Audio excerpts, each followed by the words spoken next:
সবকিছু মিলে প্রায় 3 লক্ষর মতো।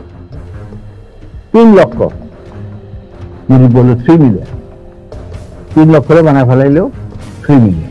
বঙ্গবন্ধুকে কোনো মতেই অস্কার নয়। এক্ষেত্রে আরো বলবো, সারা বাংলাদেশের অর্ধেকটা পুড়ে জ্বলে ছারখার হয়ে যেত। ৭১-এর ইতিহাসকে বিকৃত ও বঙ্গবন্ধু শেখ মুজিবুর রহমানকে অপমান করায় এবার প্রতিবাদ জানিয়েছেন বঙ্গবীর কাদের সিদ্দিকী। সম্প্রতি সাংবাদিক ইলিয়াস হোসেনের স্পেশাল লাইভে মেজর ডালিমের সাথে সাক্ষাৎকার করেছেন, যেখানে মেজর ডালিম বলেছেন বঙ্গবন্ধু শেখ মুজিবুর রহমান ছিলেন স্বৈরাচার। এছাড়া মুক্তিযুদ্ধে ৩০ লক্ষ শহীদ নয়, শহীদ হয়েছিল মাত্র ৩ লাখ। মেজর ডালিমের এমন মন্তব্যের পরেই লাইভে এসে ১৫ আগস্ট নিয়ে পূর্ণাঙ্গ তথ্য তুলে ধরেছেন কাদের সিদ্দিকী। আপনারা যদি ধাকিয়ে ওদিকে দিয়েন কিছু যায় আসে না। একটা জিনিস আপনি জানবেন, সত্য সত্যই, মিথ্যা মিথ্যাই। মিথ্যাকে রং দেওয়া যায় কিন্তু সত্য বানানো যায় না।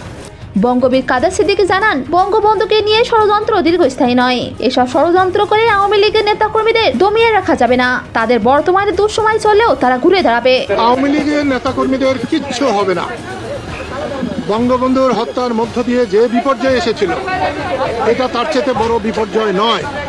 হ্যাঁ, কিছুটা সময় তাদের ভয় যাবে, ভীতি যাবে, কষ্ট যাবে, কিন্তু এটা একেবারে কিয়ামত হয়ে যাবে।